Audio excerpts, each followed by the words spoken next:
What is going on, guys? Today I'm accompanied by my little brother. He hasn't been in a video in a long time. Very long time. I've been busy. Very busy. That work in life, yo. Making those McBurgers and stuff and sweeping the McFloors. Shut up.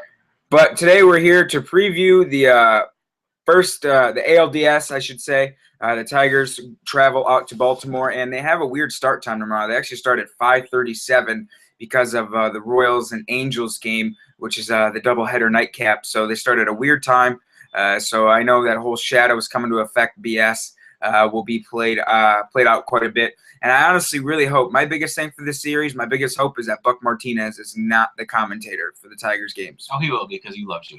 And he missed you all year, and he wants you to be a part of his life again. Buck Martinez is honestly one of the most annoying broadcasters I've ever heard. Ever. He's almost as bad as Rod Allen. But honestly, no one is as bad as Rod Allen. What's weird is Buck Martinez, he was in Triple Play 99. And I loved I loved that game as a kid. It's one of my all-time favorite games. I still play it once in a great while. All right, let's move on. But, so the Orioles come in, and first off, predictions. Who you taking and why? I am going to take the Tigers in 5. Why? Why? Because they're my home team. Pretty much. I'm being biased right now. We did own the season series 5-1. So obviously we have some good history against Baltimore. Basically, their bullpen's good. It's very, very good. So as hard as it's going to be to even hit off their starting pitching, which is also really stellar. So you got to be careful either way here. I think you limit Adam Jones and Nelson Cruz, you have a good chance throughout the whole series, pretty much. But you need to somehow manage to get some runs off Tillman, and let your big horses do the work, and hopefully get you in that lockdown spot where Java's been pretty halfway decent all year. It's just, I still don't think Nathan's going to be the closer, hopefully, in the playoffs. But the way Osmus has been, I'd like to see Soria, but that ain't going to happen. Okay, so let me remind you of something here real quick. Mm-hmm. You said we're 5-1 for the series, for the season series. Right. Well, if you recall, when was the last time we played the Orioles in Baltimore? It was in the beginning of the year when they were in that 27-12 start, when they were absolutely on a tear pace. They had the best road record in baseball. They had the second most consecutive road wins in Tigers history at that time. They had that one miracle game where Miggy hits a 3-run shot off of Tommy Hunter. I remember that. So, I mean, the Tigers were playing. The Tigers were playing like some crazy good baseball then. And after that, after they went to Boston and swept the Red Sox, they went downhill. That blew up. So here's why I am taking the Orioles in 5. I have not believed in this Tigers team since Brad Ausmus refused to yank Joe Nathan out as closer. Jabba Chamberlain was good for most of the year. And Al Albuquerque's been good for this year too. And you had Blaine Hardy was really good up until September. After September, he kind of imploded some. But, I mean, they found some arms in there to get some outs, Al Albuquerque, Blaine Hardy. You waste Corey Knebel and Jake Thompson and absolutely misuse the hell out of Joakim Soria. Brad Ausmus stays cocksure, as I should actually say, as could be, and not removing Joe Nathan from closer, even after he's blown 7 saves. I honestly thought he should have been removed from closer after he blew Anibal Sanchez's game and blamed it on Nick Castellanos for missing that ball, which eventually led to the Josh Donaldson walk-off homer. Right. So as long as Joe Nathan is closer, and I know he's done better his last 3 times out, I just don't see them somehow being able to compete with the bullpen that features Brian Mattis. I think it's going to take one blown save in the postseason for him to switch it up. I don't think so. Because if he's 6th, or if he keeps, but he had 7 in the regular season. I know, but that's ungodly high. It even seemed towards the end like Austin. It took Tommy Hunter, I think, 4 blown saves before Showalter went, okay, we're trying another guy, and that's when they started Zach Britton, and they got their closer. And Tommy Hunter eventually, he had a good year. His ERA was sub-3. When you got Andrew Miller and Darren O'Day and Tommy Hunter and Zach Britton and Brian Mattis to throw out to these guys. And, I mean, their rotation, with Tillman and Wei Chen and Bud Norris, Miguel Gonzalez, these guys are a lot of 3 starters. Yeah, I mean, they're mid-3 ERA. Hunter was a starter, though, last year before they threw him in the bullpen, wasn't he? No, he was a reliever. He was an 8th guy. Starter, though. He might have been at one time. Texas. Oh, and Kevin Gausman. I can't forget about him. But he's going to be in the bullpen. Another weapon for them. Another right-handed flamethrower. So, for for the Orioles to have this kind of bullpen depth, and like I said, I know their starters are mid-3 ERA guys, but that's good enough. I mean, their offense, they won 95 games. You know, everyone talks about, well, they don't got Chris Davis. Chris Davis didn't have Chris Davis all year. He had 215. You know, who cares if they don't have Chris Davis? They didn't have him. Well, you know what? I think, I make this argument with you a lot that the AL East was really crippled this year compared to what it normally is, the beast of the East. I think that was a really, really weak division, even why they won 95 games. I think they really took advantage of how weak it was this year. But you can't. I'm not saying the AL Central is any stronger. No, the AL Central is stronger. They had three potential playoff teams. I'm not saying it's any stronger, but it's gotten stronger. But the AL East, to me, was the weakest division this year.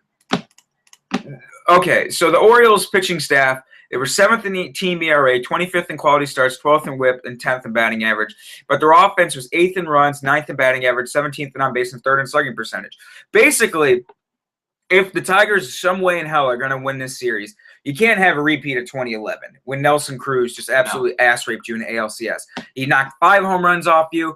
I'll never forget the game where Ryan Perry has the bases loaded, I think in the 11th inning, and he hangs a slider. He called it, too. Yeah. He didn't mess it right off. He called it. Yeah, because he fell 2-0 to him, and I even called the pitch. I mean, he's going to throw him a hanging slider because he thought he was really at it, like some wipeout slider, which was terrible, And you remember who we traded him for? Colin Bannister. Yeah. He was gone real quick. He didn't last there very long.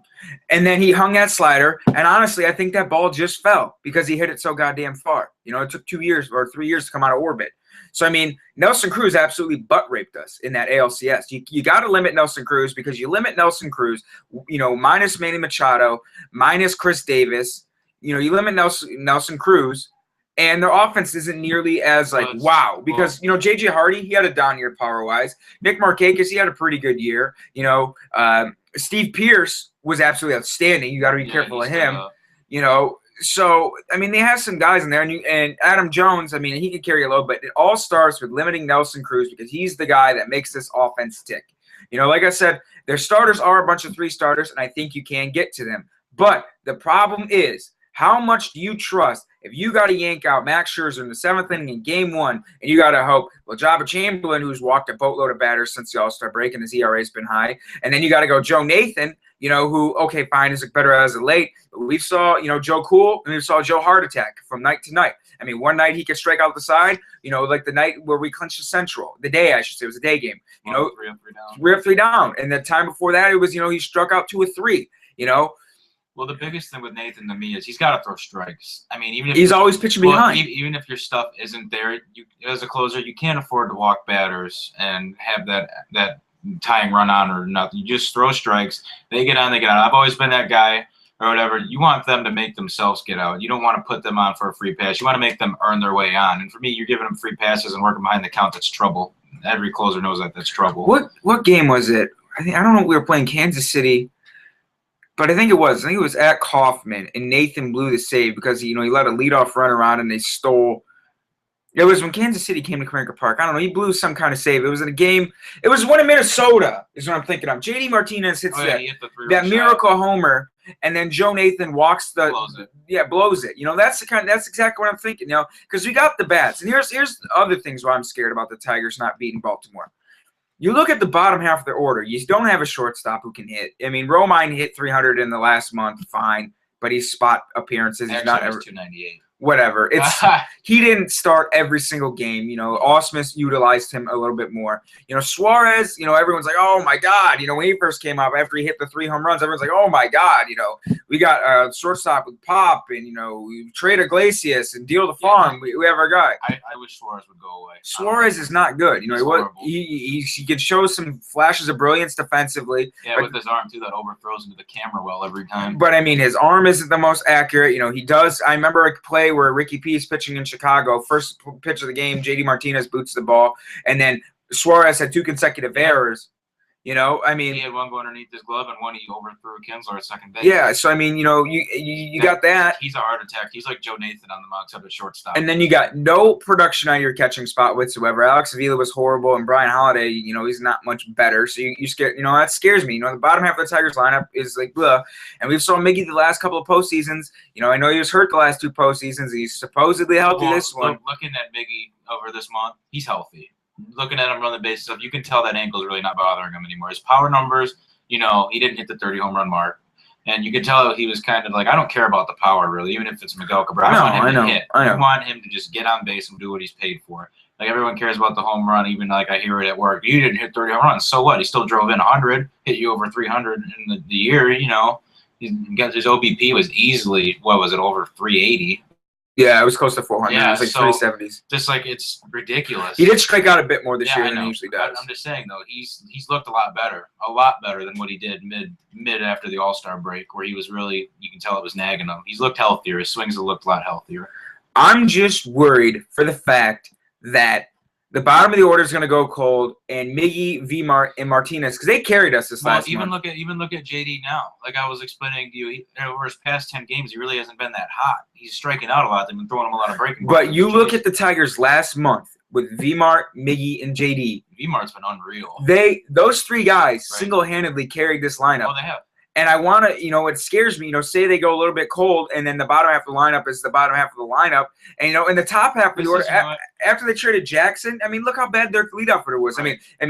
Kinsler was in there some days. Davis did not do that bad of a job. He really didn't. Towards the end he didn't. But you really might not have Rajay now because he's hurt. He'll play.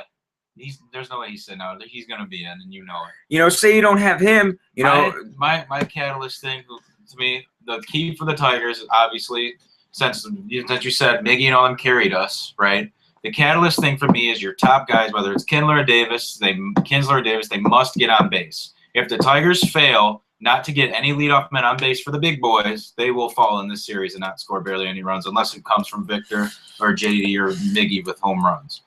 That's key, I guess, for any team to get their leadoff guys on for the big boys, but it's really key for the Tigers or whatever. They are going to have a threat they didn't have before. They can steal bases now. You can look at. And you got Ezekiel Carrera too. Yeah, so this is a whole different team going into the postseason now. You have more of a speed threat team still compared to what you had a couple of years ago in the postseason. All right, here we go. This is what I wanted to see: Kinsler's numbers post All-Star break.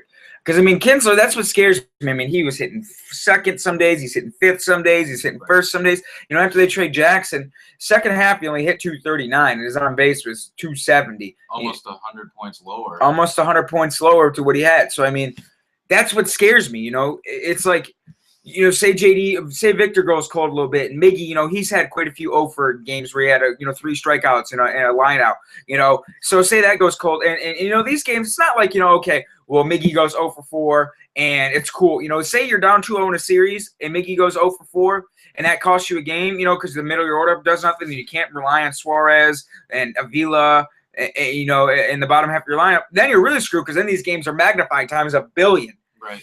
So that's what scares me about the team. Not only has Jabba Chamberlain been really bad since the All-Star break, not only is Nathan, scare me because he's a heart attack, not only does it scare me because Allstars won't use the better option. Soria is your back-end bullpen arm.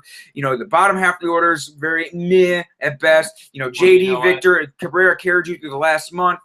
So, you look at an Orioles team, like I said, fine, no Chris Davis, no Manny Machado.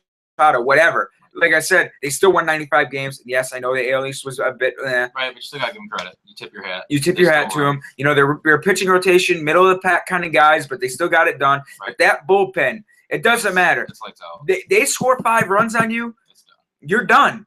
If it's 5-3, you're losing that game, and that's all there is to it. Well, another key for the Tigers to even have a chance in this series is, what are you going to – this is my question mark. What are you going to get out of Verlander, and what David Price is going to show up? Because those are 2 big guys in your rotation. You know what you're going to get out of Max easily. You're only going to get, 5 or 6 innings because he throws a lot of pitches early for some reason. He's only had 1 complete game in his career. But Price and Verlander are really, really, really key in this series. You don't know what Verlander you're going to get. Lately he's been good, but you definitely don't know what David Price you're going to get. Is it good that Price has been in the AL East so career with the Rays so he can pitch for the Orioles? Sure, but still, the way Price has pitched with us late, besides the Minnesota clincher for the AL Central, you don't know what you get out of him lately. And that's another thing that scares me. Why Ausmus would go Price over Verlander. Now, I know that Verlander has pitched better as of late. And last year, when his ERA was 3.56, everyone was like, oh, my God, he's going to be pitching in this game. And, and he was money against the A's. But here's the difference. He had, 6 really good starts going into the postseason, and then he was amazing.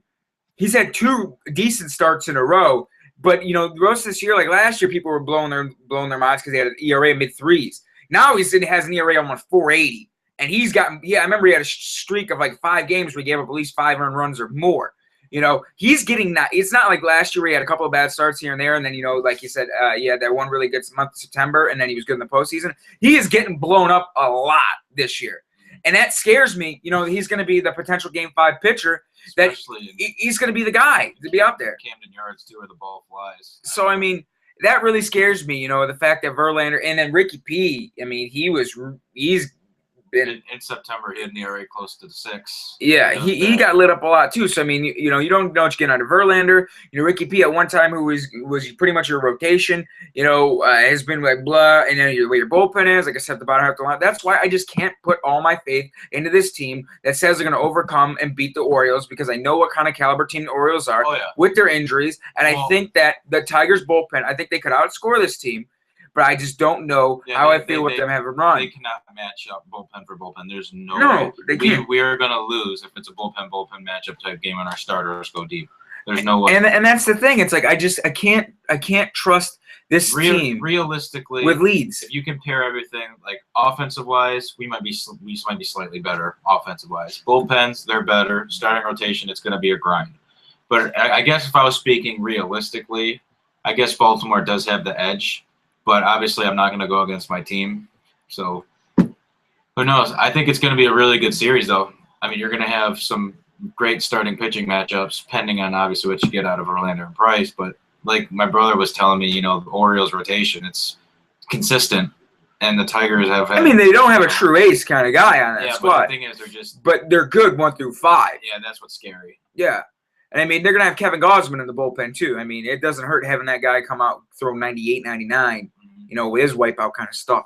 So, you know, that's why I'm going Orioles in 5. You know, their bullpen's better. You know, I don't care they're minus Manny Machado and Chris Davis. You know, their rotation isn't as good as ours. Fine, sure, whatever. But I think they're going to score enough runs to hand that ball over to their bullpen late to be able to hold games, and they don't blow leads. You know, the Tigers, I think they can outscore them. Yeah, whatever. You know, I think their rotation's better, sure. Even with the questions of Verlander and Porcello. The key is we outscore them. You have to keep it. That's the key to the series. And exactly. You know, say that game like in Minnesota where JD hits that home run to put the Tigers ahead, and Nathan blows that game. You know, Ausmus ain't taking Nathan out as closer. You know his ass going to be out there right again the next night. And like I said, that's a game that's in the postseason. So it's magnified 30 million times more. So I can't put, you know, last 2 years I put all my faith in the squad. I thought even like last year when their bullpen wasn't good, but you had Fister and Verlander and Sanchez and Scherzer. They were lights out. And they were lights out as lights out could be, you know. And even though their bullpen was better last year, which is somehow weird to say, even though their bullpen was shit last year. But they had a legitimate closer. Benoit blew 1 save, and Drew Smyly was locked down. You know, so I'm just I just don't. I think the Tigers are going to be able to outscore them, but I don't think they're going to be able to hold leads is my problem. So I can't say that they're going to be able to beat the Orioles, a team that if they do find out a way to get to the Tigers starting pitching, which, you know, Price's ERA in the postseason isn't great. You know, Scherzer's been good. That they won't blow the lead, and it's going to be over with. So, and like I said, you got that 5-1 series thing, whatever. Throw that out the window because the Tigers were playing unreal baseball when they racked up those first 3 wins. Right. So I can't buy it to do it. So I'm going Orioles in 5. Well, I just hope you're wrong because I'm going to go Tigers in 5. All right. So to preview it, Game 1 is Scherzer versus Tillman. It's tomorrow at 5:37. Game 2 is Verlander. I don't know who he's putting. Showalter hasn't released his rotation yet. So Verlander, Price, Porcello is how the Tigers would line up. Hopefully bang it out in 4 because you don't want to get in 5 because you don't want to. No more Game 5s, please. Yeah, no more Game 5s. Heart attacks. So that's all we got for you guys today. I'm going Orioles in 5. He's going Tigers in 5. But what say you guys? Have a good one. Later.